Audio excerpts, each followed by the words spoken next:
Llegó el saqueo. 27 de febrero, por 40 comenzó la batalla del saqueo y a Venezuela movió.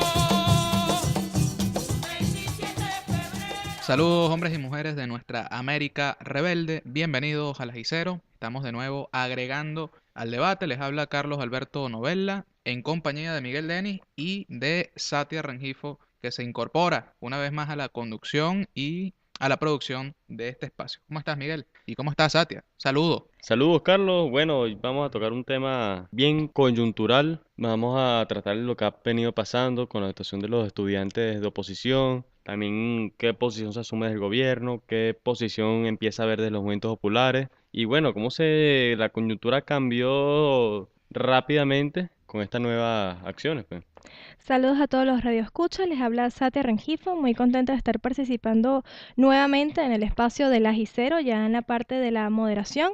Y bueno, ahí vamos a estar discutiendo esa parte de la coyuntura que estamos atravesando el día de hoy, que no nace un 12 de febrero, es una coyuntura que viene avisada desde hace tiempo, donde se manifestó en la famosa salida. Una serie de actividades que fueron anunciadas de la mano de Leopoldo López y María Corina Machado. Pero indudablemente, más allá del proceso que es como la crónica de una muerte anunciada, la utilización también de muchos, de estudiantes, de sectores de la sociedad, como históricamente ha actuado a lo largo de este proceso político, la oposición venezolana. Es interesante también que el día 12 marca, es un hito, ¿no? La actividad del 12 es un elemento desencadenante para esta serie de hechos que se han venido desarrollando posteriormente o en los últimos días, ¿no? En sectores territorialmente afines a la oposición, como lo es el sector del este de Caracas, en algunos territorios a nivel nacional, sobre todo tiene mucha fuerza estos movimientos o han causado una cantidad importante de daños, no solamente a la institucionalidad pública, porque no es un tema aquí de pararse a defender la institucionalidad pública, no, es un tema de una movilización dirigida por grupos de extrema derecha, incluso grupos que ciertos sectores de la MUC no están acompañando esa serie de movilizaciones. Y en segundo lugar, carecen absolutamente de contenido alguno. O más bien el contenido es el antichavismo, es el antibolivarianismo, es el antisocialismo, es el antigobierno, el antimadurismo, sin ninguna propuesta, o más bien la perspectiva es la restauración o el afincamiento, si se puede emplear ese término, del modelo capitalista, del viejo orden. También antes de empezar a desarrollar el programa, quería hacer un saludo a los compañeros de Radio Sanareña, era Teresa, que nos está empezando a transmitir desde allá de Lara, igual a Robertico, aquí en Caracas en Voces Libertarias.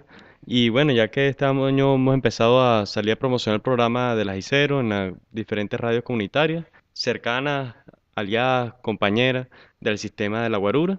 Y bueno, como siempre les digo, recuerden que nos pueden escribir a través de ajiceroguarura@gmail.com y a través de las redes sociales en internet, en Facebook, en Twitter, Ajicero Guarura. Quería comentar algo, agregar algo ahí acerca de la fiscalía y bueno, los acontecimientos que se dieron allí, como fue la protesta que se dio el 12 de febrero, que se rompieron vidrios, se quemó varios transportes. Y qué cosas, ¿no? Que esta conducta incendiaria se haya llevado a cabo por algunos factores de la oposición, cuestión que, bueno, esto ha sido un tema de discusión en las redes sociales por algunos sectores de izquierda, donde más de una vez le teníamos ganas a esas fiscalías y podemos contar desde el fallecimiento de Sabino Romero, donde muchos de los sectores se querían agregar allí. Entonces, estas son las cosas de cómo estamos reaccionando del lado de la izquierda está pasiva. La izquierda está como que a la expectativa de, yo sumo esto a la discusión, en cuanto a las instituciones, el símbolo de la fiscalía, el tema de la impunidad que rodea alrededor de la fiscalía. No fue una marcha única y nada más para protestar en contra de Maduro. Ahí yo sumo la discusión. Es una serie, ¿verdad?, de denuncias que se ven haciendo de la oposición y sumo esto para darle duro. Está clarísima la dirección política de estas manifestaciones. Detrás de todas estas manifestaciones está concretamente el Partido Voluntad Popular. Y son hechos no solamente, son hechos públicos, notorios y comunicacionales, que quienes han alentado esas movilizaciones son personajes abiertamente identificados con una ideología de ultraderecha dentro de la oposición, como Leopoldo López, como María Corina Machado. La diferencia es, bueno, y que estos sectores, como históricamente han actuado, como actuaron el 11 de abril, que llevan a una serie de gente descontenta por razones, bueno, hay razones para estar descontento, hay razones para protestar, hay razones para cuestionar, pero llevan un grupo de gente como carne de cañón, ¿no? Al centro de Caracas, algún ente público importante, se van a una hora determinada, dan un discurso incendiario, subversivo, al final se van y la gente queda allí como carne de cañón, dispuesta a ser víctima o a quedar en medio, bueno, de situaciones violentas que le han quitado la vida a jóvenes que, bueno, independientemente que tú no puedes compartir, en el caso personal, las razones por las cuales han sido movilizados, y más allá de las razones, la dirigencia que se aprovecha de esa movilización y que capitaliza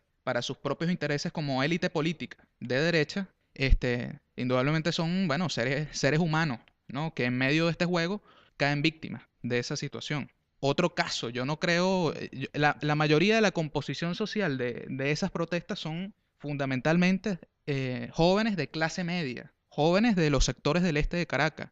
Incluso las universidades públicas, como la Universidad Central de Venezuela y otras universidades, no han tenido un papel central en esas protestas. De hecho, incluso hasta los propios voceros de la derecha estudiantil, como Juan Requesén, han tenido una postura de reserva, han tenido una postura cuestionando los hechos violentos.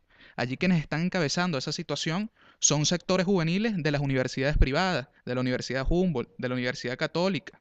Entonces habría que preguntarse, más allá de eso, ¿esos jóvenes hacen mercado? El elemento de fondo o la lucha no es una lucha de un movimiento social en pro del abastecimiento y con una propuesta concreta para solventar el tema del abastecimiento. No es una marcha de trabajadores, por ejemplo, que están luchando por un contrato colectivo. No hay, o que luchan por cualquier otra reivindicación. Hay la perspectiva dentro de esas movilizaciones de salir el gobierno como dé lugar. Y al final, bueno, que venga, así puede venir, bueno, no sé, puede venir Pinochet. O sea, aparentemente Pinochet es mejor que Maduro y vendrá un Pinochet o vendrá cualquier otra expresión del poder político de derecha a resolver con su varita mágica los problemas que tiene nuestro país. Y además, dentro del marco de lo que venía pasando antes, más bien, la gran mayoría de la oposición venía teniendo una política también como conciliadora con el gobierno. También, bueno, todas las temáticas hemos tratado en los programas anteriores, cómo el gobierno venía tendiendo lazos de diálogo a la derecha, pero también claudicando en varios avances que se habían tenido como procesos revolucionarios.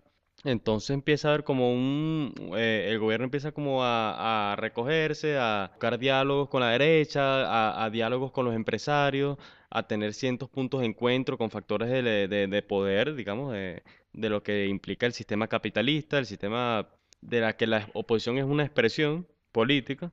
Sin embargo, estos sectores que han salido a la calle vienen siendo ligados a un círculo de oposición más pequeño que no está dentro de ese panorama de conciliación, ese panorama que parecía incluso que algunos venían hablando de hasta un posible hasta bipartidismo, o sea, que se venía como una especie de pacto tendiendo a una estabilización nacional organizada desde arriba, desde los dos bandos políticos desde arriba. Y más bien bueno, entonces surge este grupo de derecha que rompe con esa dinámica y repolariza otra vez la situación nacional entre los bandos, entre oposición y chavismo, dejando de lado a esa crítica que se venía haciendo, que sí, tiene que seguir siendo importante, tiene que seguir estando ahí en los principales medios de comunicación, medios de expresión del movimiento popular, del pueblo organizado, que, bueno, venían criticando este proceso de conciliación que se venía expresando tanto económicamente como políticamente o hasta socialmente. Yo lo que creo que el consenso fundamental de esta primera parte que hemos conversado es que, claro, hay razones en Venezuela para protestar, hay razones para movilizarse. El tema del abastecimiento, el tema de la inflación, eso que se llama el alto costo de la vida, que golpea el bolsillo, bueno, de la gente que vive de su trabajo, el bolsillo de los trabajadores. El tema de la situación de la inseguridad, que lo hemos tocado y que cuestionamos las políticas de seguridad que se han venido tomando, pero desde una perspectiva no represiva. Lo abordamos desde otra perspectiva, es de profundizar el proceso de construcción de un poder autogobernante del pueblo. Claro que hay razones para protestar y no como revolucionarios o como creyentes en una sociedad distinta, y constructores de una sociedad distinta al capitalismo, no nos debe indignar que se queme una fiscalía que tiene la responsabilidad de más del 90% de casos de impunidad en el país, que hemos venido denunciando en estos programas, bueno, expresiones concretas de la ineficiencia, expresiones concretas de esos niveles de impunidad, por ejemplo, con este primer programa del año cuando hablamos del tema de los campesinos comuneros asesinados en Lara, la criminalización de la protesta de muchos sectores trabajadores, trabajadores que están presos, trabajadores que han sido asesinados y en absoluta impunidad. Hay razones para protestar, hay razones para levantarse, hay razones para exigir respuestas, para exigir justicia a la fiscalía. El tema es quién la dirige. La dirige Leopoldo López, ¿no? Que conocemos los intereses de este personaje. ¿Quién la dirige? María Corina Machado, ¿no? ¿Y quién compone esa propuesta? Los chamitos de clase media de Chacao, Baruta y El Hatillo. ¿Ves? Entonces yo creo que ese es el Bueno, gran dilema, el gran debate y la gran necesidad de fijar posición de parte de los movimientos revolucionarios. bueno, y dentro de la oposición vemos lo que es el tema de la denuncia. Cuando te hablaba acerca del tema de la dirigencia política, es porque en sí aún la oposición se le ha dificultado a nivel de toda esta trayectoria, ¿verdad?, de denuncia que ellos han tenido en contra del gobierno ante el proceso, es que no se ha formulado en sí su dirigencia, su base como tal, para poder consolidarse dentro del poder. Entonces ahí sí comparto contigo cuando dices quién está en tal caso conduciendo las protestas en el país. Y en tal caso, los revolucionarios, los compañeros de izquierda, ¿dónde estamos en esta discusión? Entonces, cuando el gobierno levanta temas y banderas como la paz, sí, a la paz, pero oye, en tal caso también tenemos que estar activos, chamo. O sea, estamos perdiendo territorios. Y eso lo vimos un 12 de febrero. En 12 de febrero vimos también cómo hay una ausencia de la toma de los espacios. No sé cómo lo ven ustedes. Yo en tal caso estoy viendo una conducta muy pasiva por parte del Estado, que aquí no está pasando nada, que aquí todo lo tenemos controlado. Y a nivel de los medios de comunicación no se informa nada. ¿Entiendes? O sea, la mayoría de la información que nosotros manejamos fue por las redes sociales. Se está dando el caso extremo, pero contrario a lo del 11 de abril. El 11 de abril fue un golpe, bueno, netamente mediático, fue la confabulación de los grandes medios de comunicación. El otro extremo, ¿no? El exceso de información, entre comillas, Sí, o de cobertura de una noticia de los medios. Y ahorita, oye, es impresionante, al menos de parte de la televisión, la absoluta, bueno, ausencia de reportes, de información sobre los acontecimientos. Y tam- Lo que se está jugando un papel muy clave en cuanto a manipulación mediática, en cuanto de parte y parte. Hay una guerra sí. comunicacional. No la estamos descubriendo, no estamos descubriendo el agua tibia, pero sobre todo en las redes sociales, ¿no? Y creo que por allí es donde está direccionada la estrategia para movilizar personas, para transmitir mensajes, Sí, tomando los referentes de la primavera árabe, tomando referentes como los últimos meses de Ucrania, es apostando, es interesante, eso implica un estudio, una caracterización de parte de nosotros, de parte del pueblo venezolano sobre el papel que están jugando ahorita las redes sociales. sí, también importante es lo que decía, esa crítica al discurso de paz, no una crítica, digamos, a la paz. Evidentemente, abogamos por una sociedad pacífica, que no haya violencia, o sea, eso digamos, no es algo, no es ese no es el punto de discusión, el problema es con qué trasfondo se ejerce ese discurso de paz. oye, Y, a mí el discurso de paz a veces es difícil cuando estamos hablando que estamos frente a una guerra de clase. ¿Cómo contrastamos eso? Es que creo que la perspectiva de lucha de todo movimiento que se plantea una revolución es la construcción de la paz, ¿no? Nadie se frota las manos para ir a una guerra, nadie se cla- frota las manos para oprimir a otro. En todo claro, caso, a esa paz hay que darle contenido, claro, de clase. el problema es que se ha abogado por un discurso de paz totalmente sin ningún tipo de contenido, Exactamente. sino la paz como elemento de estabilización de un sistema social, de una realidad social que no está tampoco en buenas condiciones por ningún lado, por todo el problema del económico, por todo el problema de la inseguridad y bueno, y muchas cosas, ¿no? No es como el discurso de paz, por ejemplo, que se levantó en México cuando el problema de la violencia de los grandes carteles de droga era que se hicieron grandes marchas por la paz, pero con justicia y dignidad, Por ejemplo, o sea, había un trasfondo, o sea, claro, hay paz, pero solo cuando hay justicia social, cuando hay igualdad social, cuando la dignidad de los pueblos se hace sentir, o sea, ahí se le va la paz porque se le respeta y se le da, digamos, cuerda libre al pueblo como un sujeto político, un sujeto social que construye su propio sistema Bueno, de vida. ahí yo le sumo, obviamente, no es que estemos, en lo personal, no es que esté en contra de las banderas de la paz, pero mientras estemos en este sistema que nos sigue explotando, donde estamos frente a un sistema que obviamente nos está aislando. O sea, es difícil evocar la paz. Yo creo que cuando estemos en plena construcción dentro del socialismo podemos hablar de paz. Mientras tanto, yo considero que estamos en una plena situación, una coyuntura política muy determinante. Por ejemplo, en las redes sociales, hablando que Carlos mencionó lo de la primavera árabe, hay una foto que está circulando mucho, que es, por ejemplo, no se derrotan dictaduras en un día. Egipto, 3 meses. Siria, 2 años. Libia, 1 año. Ucrania, 1 mes. Venezuela, en proceso. Miren más o menos la lógica que están utilizando. Algo que me parece grave es que ese discurso de paz de alguna manera pone al pueblo, al sujeto popular, pues, dentro digamos, del marco del proceso revolucionario, etcétera, lo pone como un sujeto pasivo, que el papel, o sea, entonces el papel de los movimientos revolucionarios es garantizar la estabilidad de las instituciones del Estado, Mm. de un Estado que toque en el mismo preámbulo del plan de la patria, Chávez lo puso claramente que sigue habiendo un Estado burgués, o sea, un Estado con las mismas contradicciones, un sistema capitalista que ahorita entrando en crisis, o sea, y esa es la estabilidad que tenemos que defender. Entonces, ¿cómo se también viene desplazando al sujeto, al pueblo, pues, como un sujeto político que era quien cargaba sobre sí todo el proyecto revolucionario, quien lo construía, quien era digamos, la vanguardia, pues, ¿no? Sí, es La vanguardia colectiva de este es el proceso. paso del pueblo convocante al pueblo convocado, y Mm, convocado por el Estado burocrático, convocado en el sentido que se alinea ese discurso, ¿no? Que se alinea ese discurso de paz sin contenido, ¿no? Es posible la paz con más de 90% y no es por rasgarnos las vestiduras y hacer de esto toda una telenovela, pero es posible la paz con 90% de impunidad, mm. ¿no? Es posible la paz, bueno, con los niveles de desigualdad que, oye, se mantienen en nuestro país, más allá de importantes reivindicaciones alcanzadas. ¿Es Mm. posible la paz en estas condiciones en concreto?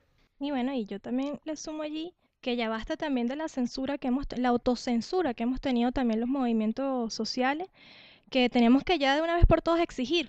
Yo creo que dentro del discurso de Maduro no hemos visto todavía ese lema, ese fervor que nos hacía en tal caso seguir apoyando a Chávez.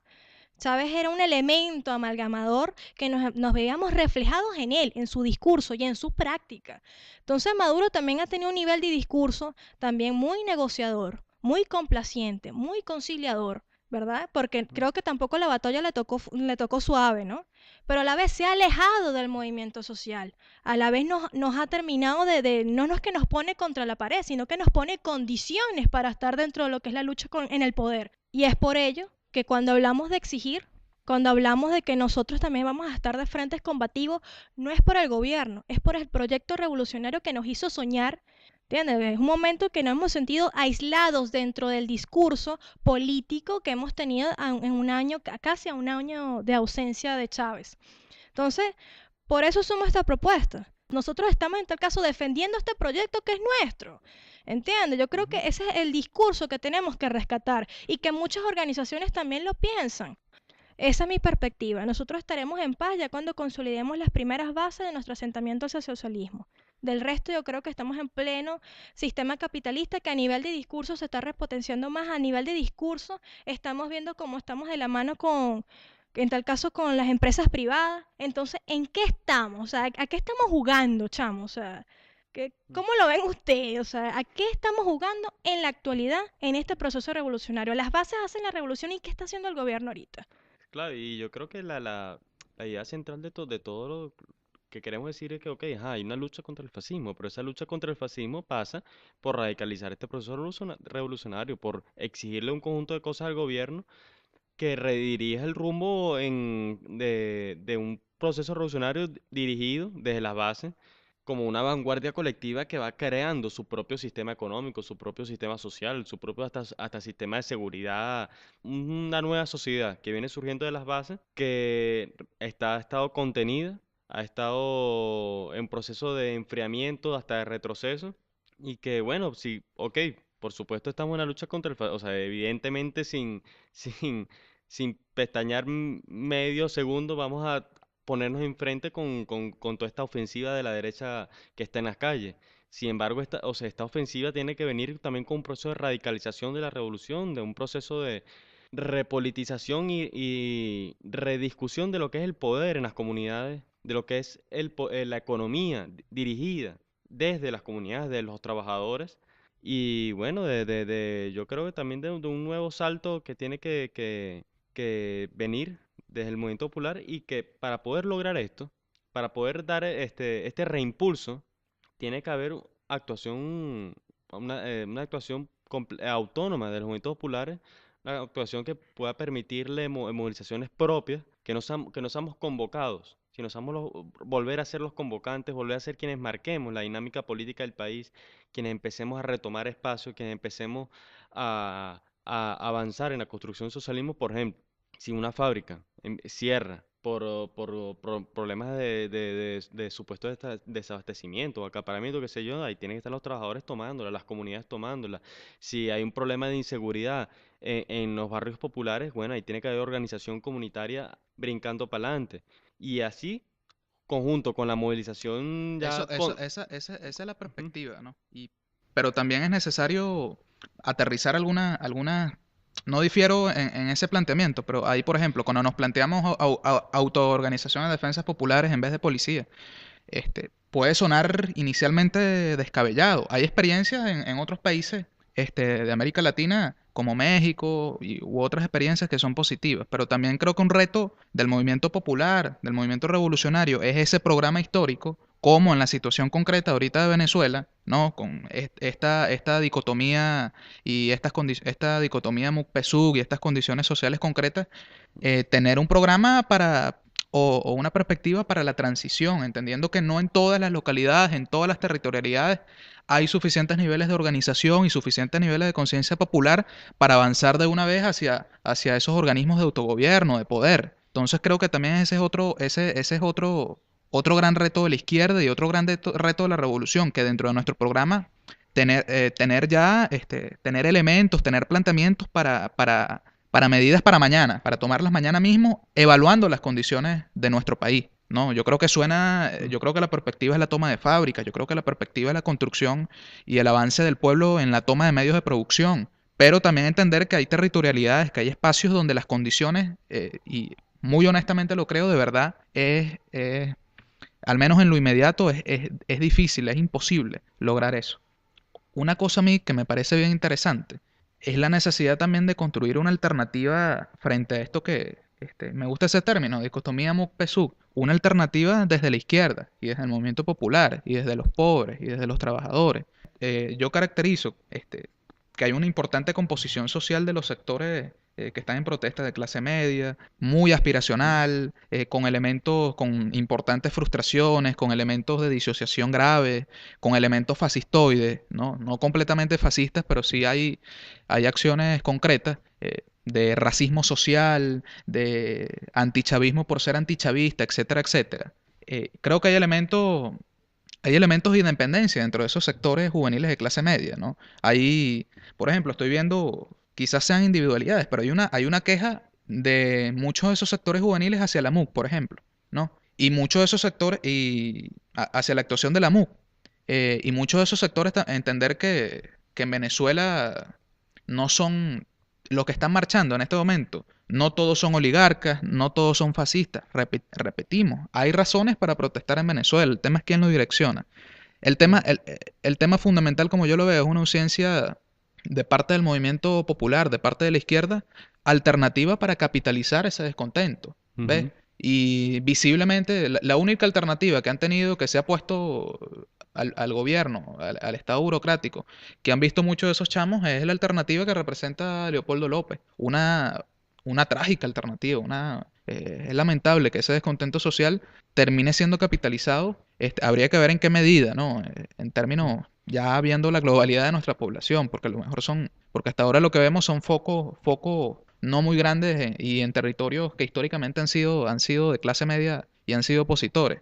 Pero el tema es eso, hay un reto de parte de los revolucionarios de sumar a muchos de esos chamos que tienen una voluntad de transformación, ¿no? Y que no se sienten identificados. No todo el mundo tiene por qué sentirse identificado con el gobierno ni con el chavismo, pero puedes tener una perspectiva desde la izquierda, revolucionaria. Entonces el reto es también cómo se suman muchos de esos chamos que están descontentos, que no creen en este proceso, que no se sienten identificados, sumarlos a la lucha revolucionaria real.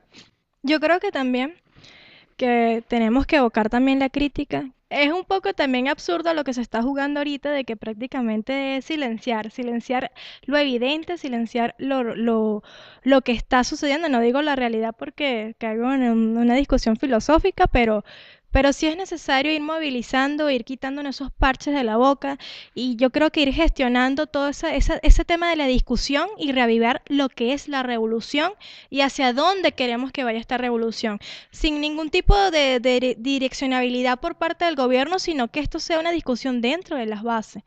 Yo creo que me sumo a esa propuesta, yo creo que dentro de la GICERO más de una vez queremos discutir eso y bueno, vamos a empezar por una discusión en tal caso, no sé, ¿qué piensan ustedes? Por las redes sociales y poco a poco creando sitios de encuentro. Claro, ¿no? Y algo con lo que tú decías, que lo lamentable es justamente que como por falta de esa crítica, por falta de ese oxigenamiento del proceso revolucionario en su misma gente, en su misma base, en sus mismos líderes populares, es que ha habido como más bien un reflujo tanto bueno, que se ha visto a nivel electoral, pero también como en la subjetividad del movimiento chavista, del movimiento revolucionario, del chavismo, teniendo una perspectiva, digamos, cabizbaja o un poco Decreciendo. decreciendo y o sea, no es la misma fuerza popular que uno veía contra las guarimbas del 2004, no es las mismas movilizaciones, las últimas, bueno, que se hicieron en la campaña de Chávez, ya si no ha venido con un proceso de reflujo tanto subjetivo como masivo ya en el nivel electoral como tal, que es parte también de esa ausencia de crítica, de esa ausencia de oxigenación del proceso en su misma base y lamentablemente el gobierno está más bien agravando eso cuando Claro. desplaza la crítica, cuando emplaza a los compañeros que plantean críticas, los emplaza, los ponen contra la pared, cuestionan si son leales al proceso o no, cuando el primer fin Eso que no debería uno estar en tiene duda. al momento de hacer una crítica, el primer fin que uno tiene más bien es revitalizar el proceso revolucionario. Y es eso, parte del programa construir, a discutir, es que la agenda subversiva la están poniendo sectores de la derecha, ¿no? Al menos desde la dirigencia. Y en eso que tú estás diciendo, el decrecimiento de la subjetividad es alinearnos o es amoldarnos a esa idea de paz Institucional. institucional, de la preservación de la Siento que me leí estabilidad. un mal libro a veces. Sí, Hice mal.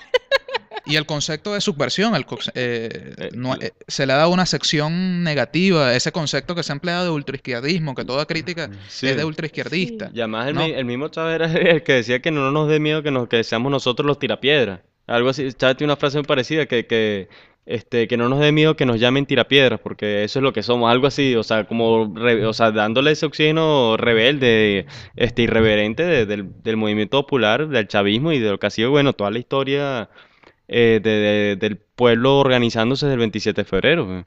En la historia bueno, en la historia de los últimos 20 años de rebeldía que parieron este proceso revolucionario y que bueno, ahorita nos tiene en este momento ya de definiciones donde si no se marca una postura clara, si no empieza a haber una autoorganización del movimiento popular, una organización autónoma que plantee su propia política, una política dirigida desde abajo, que no sea una política que se baja de líneas institucionales, sino que surge de las necesidades del pueblo. Ese oxigenamiento del proceso es la salida que puede tener este proceso revolucionario para seguir aumentando, para seguir radicalizando, para seguir construyendo un nuevo sistema y también para hacer la ofensiva a esos grupos fascistas que están buscando volver al viejo sistema político ya claramente de derecha. Puede haber paz sin radicalización de la revolución o el proceso revolucionario. Lo que puede haber es Entendiendo radicalización es ir a la raíz del problema, ¿no?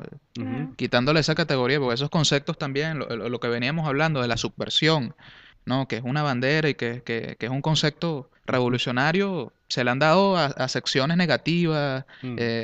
conservadoras, etcétera, etcétera, ¿no? Yo creo que también un reto en ese aspecto es es rescatar, al menos desde el punto de vista teórico, desde el punto de vista subjetivo, el carácter real, no tenerle miedo a la práctica de la subversión, de que es precisamente subvertir un orden desigual, que es precisamente poder construir un poder distinto o una sociedad distinta, lo más igualitaria, lo más colectiva posible a la que tenemos actualmente. Y repito, el reto no es satanizar o no es rechazar per se lo que está pasando con estas protestas a nivel nacional, ¿no? Primero entenderlo, bueno, en un contexto conspirativo, en la utilización de consciente e inconsciente de muchos de esos jóvenes que están saliendo a la calle, muchos de esos ciudadanos, para fines golpistas, donde la agenda es, bueno, el programa fundamental, más allá de la queja por la inseguridad, la alimentación, etcétera, etcétera, el programa es que Maduro vete ya, ¿ves? El programa que es apedrear, y un ejemplo lamentable, ¿no? De ese elemento ajeno a una posibilidad concreta de una perspectiva transformadora, por ejemplo, que se apedreen metrobuses, ¿no? Con gente adentro, ¿ves? Sí. Que afectan a trabajadores, porque también que afectan a trabajadores que viven en esos sectores sociales, que afectan a gente que vive de su trabajo, gente que se beneficia de pagar 2 bolívares, 1.500 bolívares en un boleto, en vez de pagar 6.000 bolos para irse para su casa allá en Baruta, Chacao, porque ahí también hay sectores populares, ¿no? Ahí tampoco es que viva, que sea, no sé, un castillo de oro, ¿ves?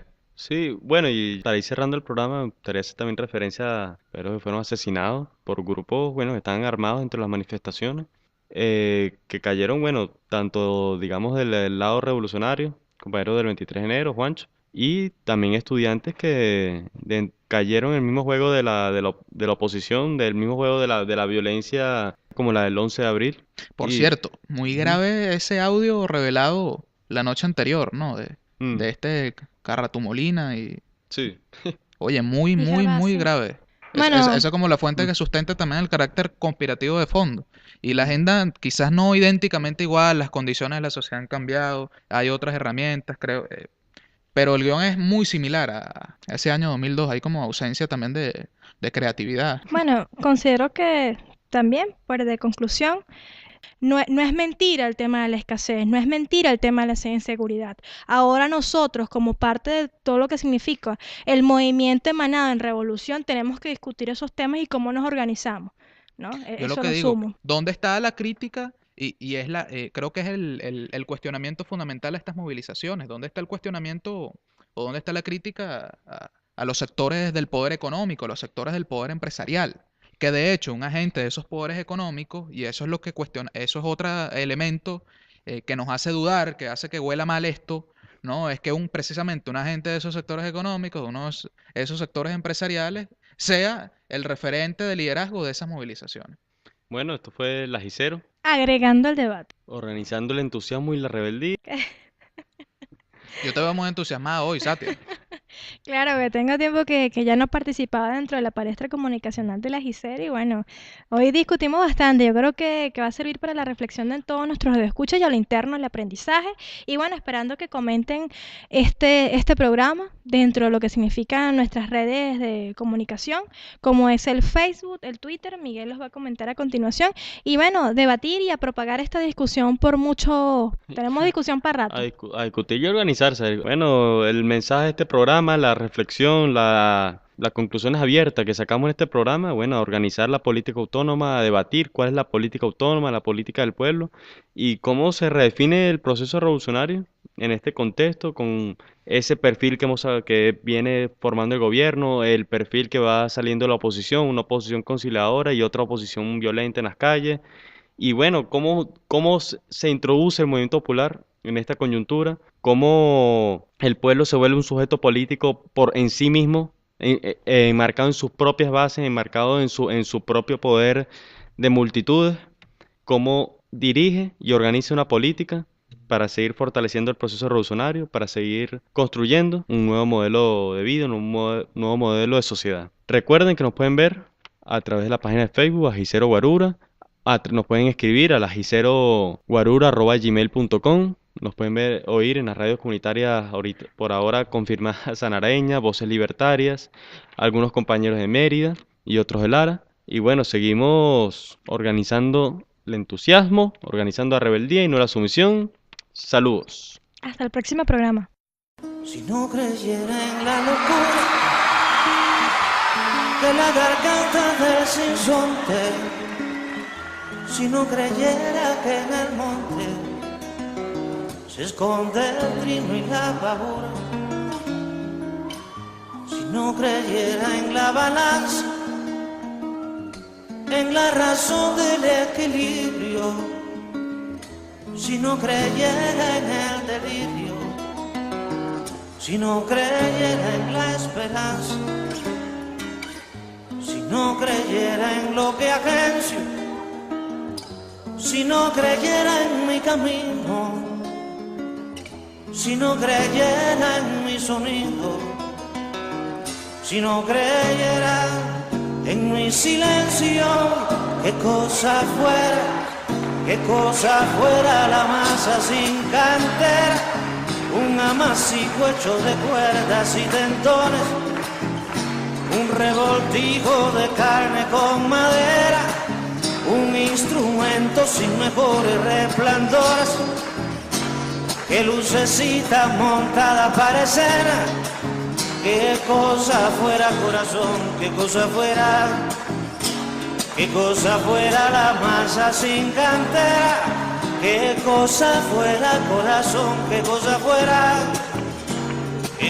fuera la masa sin cantera.